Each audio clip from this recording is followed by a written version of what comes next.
Good morning, everyone. Good morning, Rabbi. We learn Mishna Kesubos, Parakeh, chapter 5.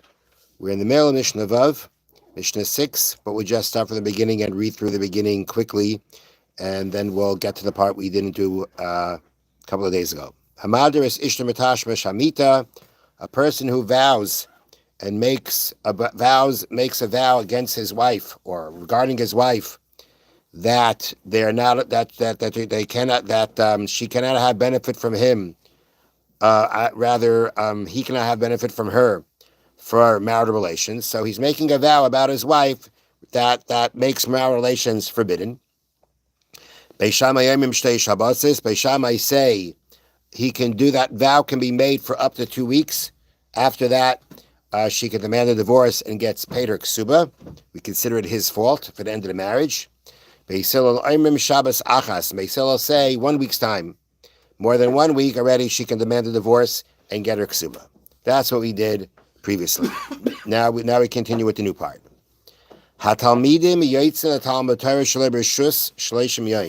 Students, meaning those who are studying Torah to become Torah scholars, may leave their wives for the purposes of studying Torah without their permission for 30 days.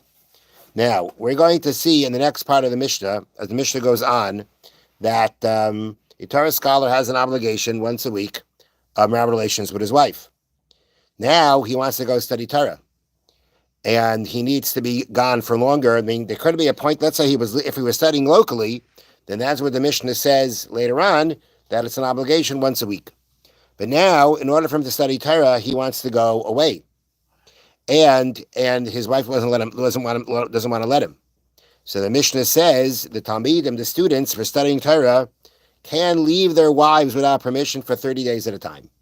If they want to go again out, they want to study, so to speak, out of town, they're allowed to do so for 30 days at a time, even if their wife does not permit them to do so. Okay. Now, the Bartanura points out here, and it's brought down here in the notes, that this is part of the opinion of Rebbe Lezer, who we're going to see, though he is the author of this Mishnah at the end. However, actually, the halacha is that a Torah scholar may leave his wife to study Torah for even 2 or 3 years at a time. That's what the halacha says. Those who argue on him, and that's the halacha, I shouldn't say that. Those who argue on him say that he can go as long as 2 or 3 years at a time in order to study Torah. Next. Now, the next part of the Mishnah, Hapayalim Shabbos Achas. Laborers may go out of town to work without their wife's permission for 1 week at a time. We're going to see in the next part of the Mishnah, the laborers means tailors, weavers, builders. They have an obligation of actually twice a week to have marital relations with their wife. And if now, in order for to go out, he wants to go out of town to get work, and he's going to be out for a week, which means he won't be able to do twice during the week. Again, he can do so without his wife's permission for a week at a time. Okay. Ha'ayna amur about Torah. The Torah says there's an obligation. A husband has a relation to his wife called ona. That means he has an obligation to marital relations with her. So how often? What is this obligation? And we're going to see from the Mishnah, it depends on the man. Ha'tayalin b'chol yom. Tayalin means people who take walks, literally. They stroll, which means they don't work. They just don't work.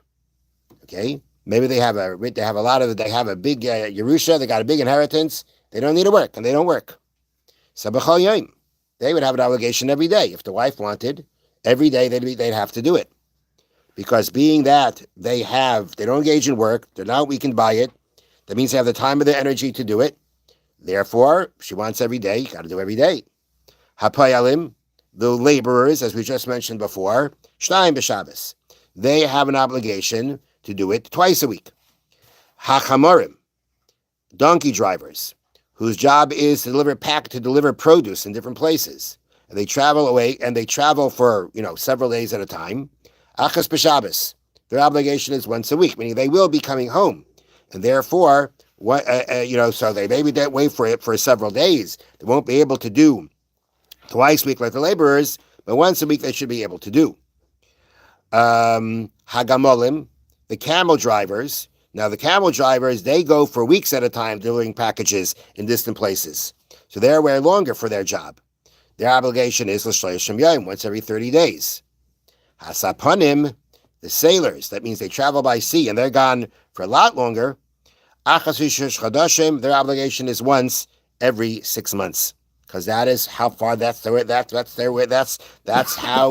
how long they're away for typically in order to do their jobs, and therefore, because of the time involved and the exertion involved, their obligation is every 6 months. So really, depending on the time and the energy and the availability of the husband, that's going to make a difference as to how often his obligation is. So in this Mishnah, it didn't really tell us what that. Let's see. When going back here before about the Talmidei Chachamim, our Mishnah didn't discuss that. Didn't discuss the Talmidei Chachamim. But as we've said before, the Tosfos Yontif brings down that a Talmid Chacham is also once a week.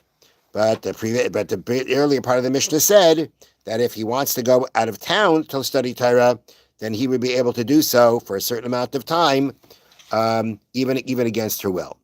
Now, here in the notes, they bring an interesting halacha, and that is, if when a man gets married, his job is such that he must be intimate with his wife frequently, and later decides to make a change that will reduce the frequency of his obligation, such as he wants to switch from a laborer to a donkey driver, his wife can stop him.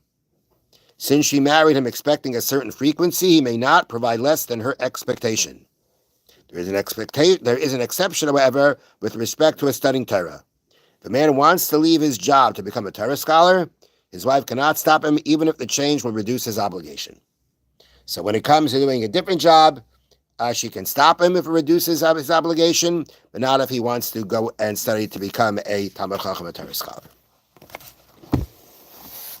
Oh, and today's learning has been sponsored by Barry Steinberg in memory of Burton Morovitz, his uncle, Dov Ben Moshe.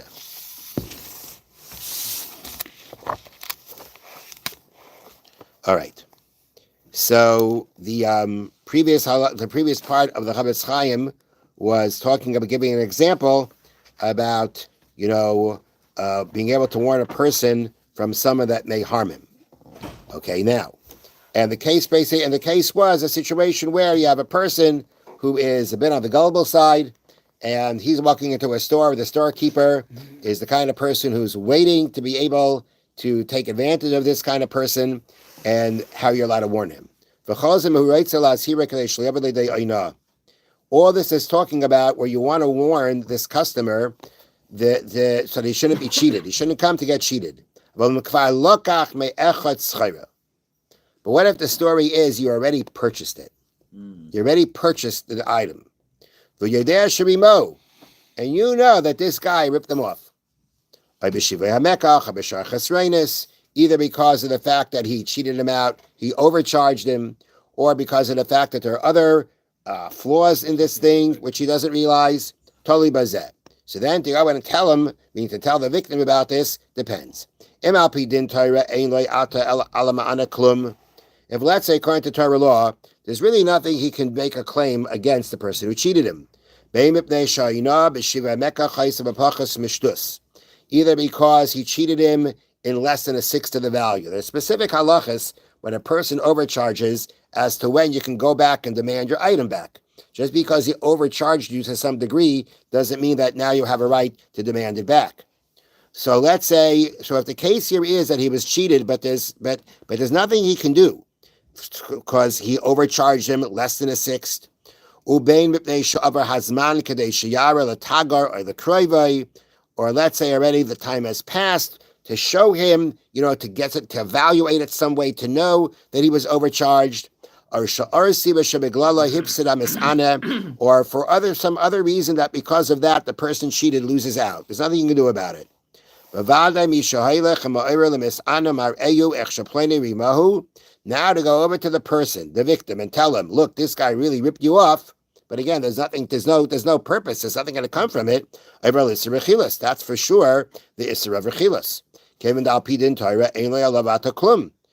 that now the person who was cheated has no way of doing anything about it. Surely have a sipur kim advarim ba'alma. Now the story that you're telling him that he got ripped off is just telling him a story. And that is the peddler mentioned all the time, mentioned in many places as the example of the person as the gossiper. He basically just takes one thing from the other. He spreads stories, he spreads things from one to the other. Okay? And therefore, if you're just telling him that he got cheated out by someone without being able to do anything about it, all you're doing is just spreading the bad report about this person as to how he went ahead and he hurt him. Okay? Now, all right, so we'll continue this situation tomorrow. But right now, the point of the Chofetz Chaim the starting point here is that if at the end of the day, he already bought the article and he was cheated, but there's nothing that can be done about it, to go in and tell him that it happened is just straight out rechilas and forbidden to do. Have a wonderful day. Thank you, Rabbi. Thank you, Rabbi. What if we end the chat?